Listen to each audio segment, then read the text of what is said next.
Joining us now is former Republican presidential candidate Vivek Ramaswamy. Vivek, always great to see you. Thanks for joining our coverage. It's good to see you. I'm going to start with you. The goal right now, if you're a Republican, is to stop the momentum that the Harris-Walz ticket has, right? From getting to the top of the ticket to the convention to this moment right here. She's picked up a couple percentage points on the polls. How does former President Trump do that?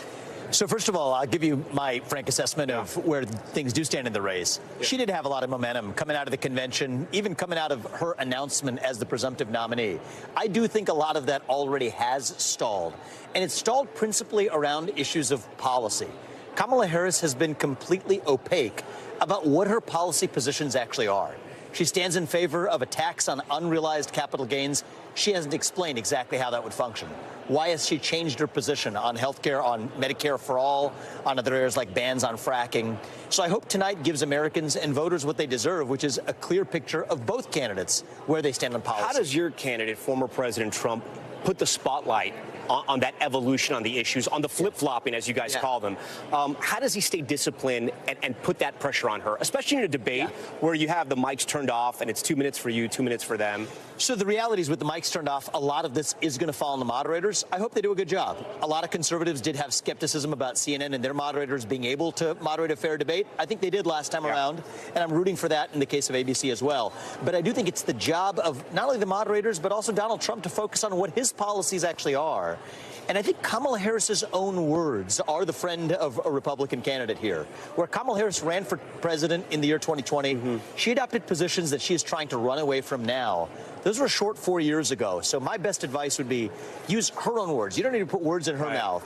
Just tell the public what she said. And if she's changed her mind, which it looks like she claims to have in many cases, she deserves to explain exactly why and what her new position is. She hasn't done that. The issue of abortion is going to come up in this debate, no doubt. The Democrats definitely want to have that conversation. You're somebody who speaks very frankly, right? You let people know exactly where you stand on issues.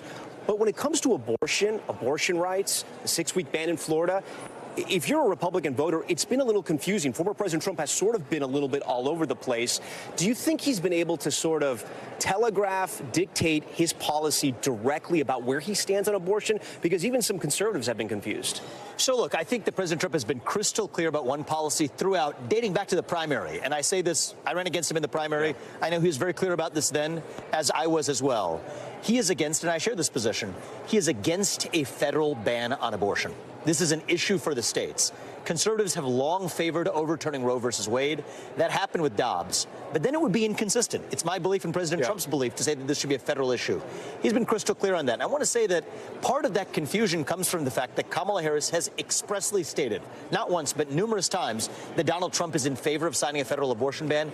He's never said so. To the contrary, he's actually taken a lot of criticisms from Republicans for that position. That's sort of the easier part to understand, which I get that. But the relevant part, because he's running for U.S. president, which is to lead the federal government, and that's his position, is that he's against a federal ban. That's what he's running for. He's not running for governor of one of the 50 states.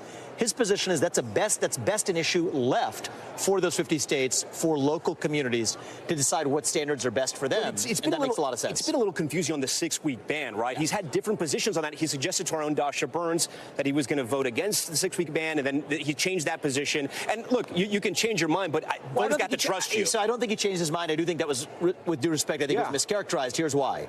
He was his own words, though. It's a direct question. So and he lives in Florida, and I believe in the media asking tough questions of candidates. They've done that of him here. I wish they would do the same of Kamala, but that's a point for another day. Now, because he lives in Florida, I do think it was a fair question for the media asking him how he was going to vote. He has been consistent. He has been against that 6-week ban all the way back to the time it was signed into law. But here's what he said, and I think it's really important for viewers to understand this. We can't conflate being opposed to a 6-week ban with being in favor of everything this ballot measure would propose, which some legal scholars have said would even in certain cases allow for abortion all the way up to the time of birth. And he's against that as well. So conflating the Florida ballot measure Democrats have with the 6-week ban are two different issues. So you can at once be against that ballot measure and be against a 6-week ban. There's no inconsistency there, and that's been his position. You've gotten to know former President Trump. You built a relationship with him. You never really know what's going to happen on this debate stage with him, right? How do you convince yourself, or are you convinced, you'll get that Donald Trump that will focus on the issues and maybe have a hearty debate like he had with President Biden, at least the first part of the debate, versus the Donald Trump who can be emotional, who can do personal attacks, who can talk about her looks? Well, look, I'll say a few things here. First of all, I think he has done an outstanding job of answering questions of where he lands on policy, from tough questions, from AI to crypto policy, all the way to consistency on the border wall to energy policy. So I think he's well prepared. I spoke to him late last week. I spoke to him this morning. I think that he What is did he tell you? Well, he's confident about where he is. And in fact, we didn't end up talking much about the debate. We ended up talking about other issues relating to the future of the country. And I think that tells you the kind of person that Donald Trump is. He doesn't follow anybody else's script. He doesn't show up with a bunch of pre-canned talking points. And I thought one of his best moments in that first debate against Joe Biden was actually towards the end of the debate. It got less attention, where he looked the camera in the eye and said, you know what? I don't have to be doing this. And I think it was true. And I think it landed because it came across as authentic. I think it was that he lived a good life, that he wouldn't be going through these prosecutions. But he's doing it not just because he wants to make America great again, but to make America greater than we've ever been. Yeah. And I want to see that side of him come through tonight. And if he does that, I think that he will win over voters who otherwise may have some questions. Yeah. If he allows the rest of this country to see the motivations that I know of him for why he's in this, for the betterment of the country, I think that'll be a win tonight. Democrats have tried to pin Project 2025 on Republicans. Yeah. Former President Trump's out there saying Vice President Harris is a Marxist.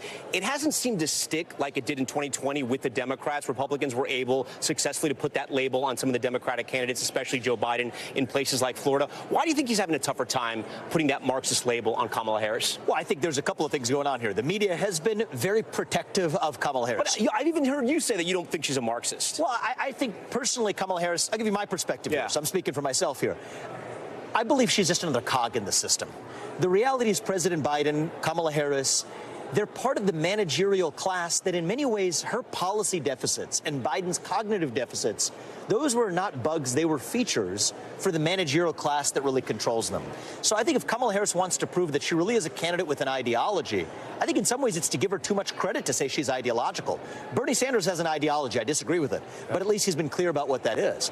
Kamala Harris tried to run to the left of Bernie Sanders on single-payer health care, on bans on fracking and offshore drilling, said she favored an end to the filibuster to ram through the Green New Deal. Those aren't her positions now. To me, that's an indicative of a deeper problem of somebody who's just operating in a machine. And I think a good message for President Trump to deliver tonight, I know he believes it and I think it's true, is that we're not just running against a candidate, the one we'll see on stage tonight, which is a different candidate than we saw on stage a few months ago.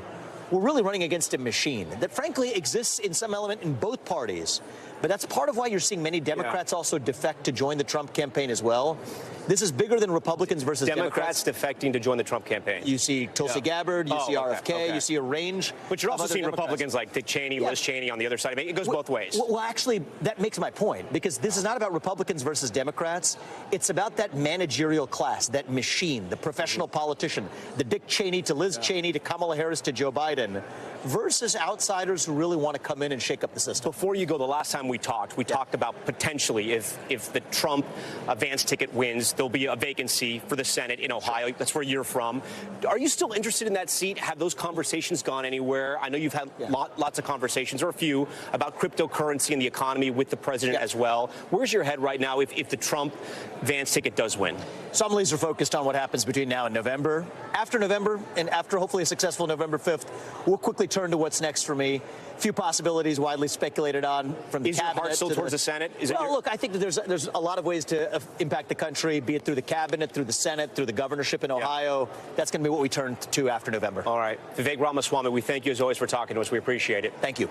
Thanks for watching. Stay updated about breaking news and top stories on the NBC News app or follow us on social media.